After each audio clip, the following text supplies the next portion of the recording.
pertama masalah kita harus perhatikan fakta empirik secara historis lah ya. Secara historis itu kita seperti punya tradisi buruk dalam kehidupan berbangsa dan bernegara selama hampir 80 tahun ini. Tradisi buruk yang saya sering sebutnya itu tradisi saling kutuk. Jadi ini kan seperti saya sering menganalogikan dengan istilah ini seperti tradisi kutukan Empu Gandring gitu loh. Jadi saling mengutuk. Jadi rejimnya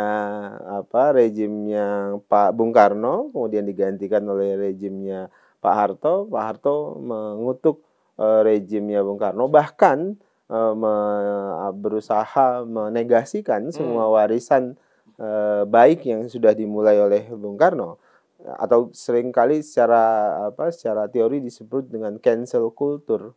Jadi yang sudah dimulai oleh Bung Karno, bahkan berusaha nama Bung Karno misalnya tidak terlalu eksis sebagai founding father dan macam-macam.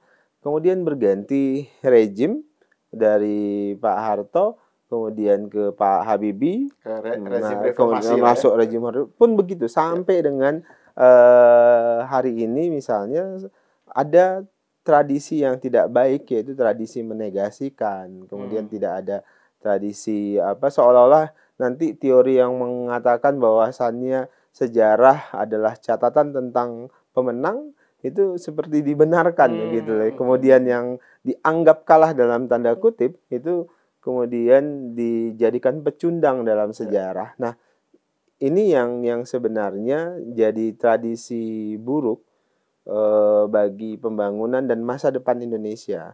Nah, berangkat dari sinilah kemudian momentum lompatan batunya itu kan berangkat dari kebesaran hati seorang Pak Jokowi untuk mengajak Pak Prabowo melakukan rekonsiliasi. Dan Pak Prabowo menerima ajakan itu. Saya pikir ini satu hal langkah yang luar biasa. Ada sikap kebesaran hati dari Pak Jokowi dan Pak Prabowo. Karena ini tidak mudah kan. Karena orang yang berkuasa bisa melakukan apapun kan sebenarnya, tanpa harus mengajak orang yang dia kalahkan. Tapi di sisi lain orang yang sangat keras kan, Anda saja dengan saya bisa sangat keras kan begitu. Tapi kemudian Pak Prabowo no hard feeling, Pak Jokowi juga no hard feeling. Nah kemudian dengan besar hati mengajak, nih besar hati juga menerima. Jadi ini statement nih, jadi negarawan. Bagi saya itu loncatan pertama ya untuk memulai yang kemudian Pak Prabowo nyebutnya keberlanjutan. Nah, itu yang kemudian secara konseptual ya pemaknaan keberlanjutan itu harus dijaga, bukan hanya terkait dengan Indonesia, peralihan Indonesia dari Pak Jokowi ke Pak Prabowo, tapi itu harus jadi kultur baru Indonesia. Jadi saya menyebut ke kultur baru Indonesia. Nah, kultur baru Indonesia ini yang kemudian saya sebut sebagai akumulatif advantage.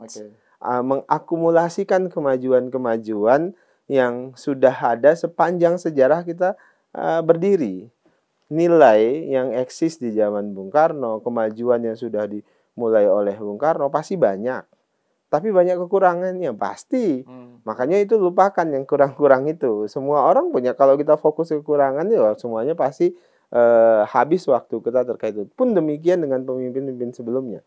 Jadi setelahnya setelah Pak Prabowo ingin melakukan itu, akumulasi kemajuan dari masing-masing pemimpin yang ada. Jadi Pak Prabowo mengambil hal yang baik dari Bung Karno sampai dengan Pak Jokowi hari ini, tanpa perlu menegasikan sejarah dan peran masing-masing.